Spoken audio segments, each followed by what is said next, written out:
Hello and welcome to our comprehensive guide to English consonants. Have you ever wondered what makes the sound p different from p or t different from s? Yep, the answer lies in the VPM framework, voicing, place, and manner of articulation. This system is the key to mastering English pronunciation, and in this video we will break down the VPM framework step by step. We will cover what voicing is and how it creates pairs like s and z, the 8 different places of articulation inside the mouth, and the 6 manners of articulation that describe how airflow is managed. Let's start with the first component, voicing. First thing first, we are going to take a look at the first part of VPM framework, called phonation or voicing, and how it affects the production of English consonants. In other words, what makes a consonant categorized as voiced or voiceless. When we pronounce consonants, the first thing to understand is what happens at the glottis or our vocal folds.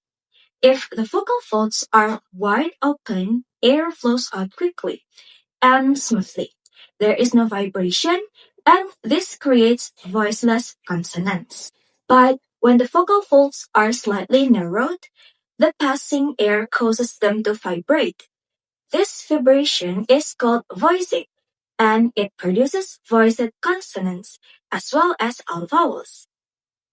English has 10 voiceless consonants. They are p, t, k, f, t, s, sh, ch, h, e. Examples include the initial sound of these words. You can try to place your fingers on your throat while saying it and won't feel vibration. The words are p in pin, t in ta, k in cool, f in for, t in thin, s in sad, sh in show, ch in chick, h in how, and in button. The rest of the English consonants are voiced, meaning the vocal folds vibrate during their production. Those consonants are p, d, g, v, the, z, j, j, m, n, l, r, y, w. Examples include the initial sound of the following words, and you can feel the vibration by placing your fingers to the throat. The words are b in big, d in deep, g in gain, v in van, the in this, z in zoo, and j in joy. In summary, the foundation of consonant classification in VPM is phonation or voicing. Voiceless sounds happen when the vocal folds are open with no vibration. Voiced sounds happen when the folds narrow and vibrate. If you understand the contrast, it'll make the rest of VPM framework easier to follow. Alright everyone, in these sections, I'm going to explain about the English consonant based on their place of articulation. So, place of articulation is where the sounds are produced in the mouth. We can identify them by looking at the speech organs like the lips, tongue, or teeth. So, the first place of articulation is bilabial. Bilabial means that you use your both lips, upper lip and lower lip, to produce the sound. The consonants are p, p as in the word pen, b as in the word bat, and then m as in the word man. You can try to say pen, and then you will notice that all those sounds are produced by your both lips. And then next to labiodental. Labiodental, these sounds produced by your lower lip and your upper teeth. The consonants are f, f as in the word fan, and then v, v as in the word fan. You can try to say five, and you will feel that your lower lip touch your upper teeth. Alright, moving on to the dental. So, dental is a sound that produced by your tongue and your upper teeth. Dental sounds in English are th, voiceless th, as in the word thing, and then voiced the, as in the word this or that. Dental is tricky for some learners because this sounds uh, doesn't exist in all languages, but you can try to put your tongue between your teeth to say th and then give voiced or more vibration when you say the. Alright, next is alveolar. Alveolar is where your tongue touches the alveolar ridge right behind your upper teeth. This is one of the biggest group in English consonant because it has the as in the word top, and then the as in the word dog, and then s as in the word sun, z as in the word zoo, n as in the word nose, and l as in the word light. If you try to say the, the, n, you will feel your tongue tapping the same place right behind your upper teeth, right? So it is called alveolar.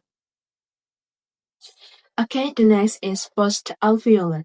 Just behind the alveolar ridge, we get post-alveolar sounds. These include sh as in ship, j as in vision, ch as in chair, j as in jet. These sounds create a slightly hushing or rushing airflow, especially sh and j. The next is palatal. English has one major palatal consonant, that is yeah, as in yes. It's produced with the tongue raised toward the hard palate. You can feel this when saying yeah. The next is velum. Velum sounds are produced with the back of the tongue touching the velum or soft palate. These include k as in cat, g as in go, and as in sing. Try saying king, you will notice the back of the tongue lifting twice. Okay, the last is glottal. Finally, we have glottal sounds that produce in the glottis, the space between your vocal folds. The main one in English is h, as in hat. Some accents also use the glottal stop. For example, in British English, when butter sounds like buh. Okay, everyone. The next section is about the manner of articulation in English consonant, while the place of articulation is about where a sound is made. The manner of articulation explains how the airflow moves during the production. Let me explain one by one about the manner of articulation in English consonant. The first one is stops or plosive sound. Stops are sound that produced by fully blocking the airflow and then realizing it suddenly. The English stops are p, p, t, t, g, and g, as in the word pen, pet, top, dog, cat, and go. When you say plosive sound, you will feel the complete stop before the burst. Now, from complete blockage, we move to the sound that redirect the airflow. It's called nasal sounds. Nasal sounds allow the air to pass through the nose while the mouth is blocked. They are and as in the word man, nose, and sing. When you pinch your nose while you say the sound will suddenly stop, so it's called nasal sounds. Okay, after nasal airflow, we're going to sounds with continuous friction. The fricative sounds. Fricative sounds are produced by narrowing the airflow so it can create a friction. The sounds that included in fricative sound are v, v, the, z, sh, and t. As in the word fan, van, thing, this, sun, zoo, sheep, and vision. Next, we combine the stop and fricative characteristic. We're going to the affricate sounds. Affricate sounds start like a stop but feels like a fricative. In English consonant, we have ch and j, like ch in the word chair and j in the word judge. When you say affricate sounds, you will feel like a quick blockage followed by a smooth release. From here, we move into a more open group that is called approximants. Approximants separated into two types. There are liquid sounds and glide sounds. Next is liquids. Liquids is produced when the airflow are open and smooth. In English consonant, we have two liquids. Those are L and R. L is a lateral approximant where the air flows around the side of the tongue, while R is a rhotic approximant, as in the word red, where the tongue touch the alveolar or the post-alveolar area without curling back. Moving on to the next approximant, which is glides. Glides is a quick and vowel-like approximant that move rapidly to the next sound. Those are y, as in the word yes, and then w, as in the word we. If you produce this approximant or glides, your mouth is already transitioning into the next vowel. Alright, we have successfully completed our VPM framework material for today. To ensure everything is clear, let's quickly review the key points we've discussed. First, voicing teaches us the difference between sounds produced with and without vocal and vocal cord vibration. Next, place of articulation shows where the sound is physically produced in the mouth, ranging from bilabial to glottal. And finally, manner of articulation explains how air is shaped, ranging from complex stops to continuous glides. By understanding these three components, you can describe every consonant in English. For example, the sound ch. The VPM is voiced for voicing, post-alveolar for place of articulation, and affricate for manner of articulation.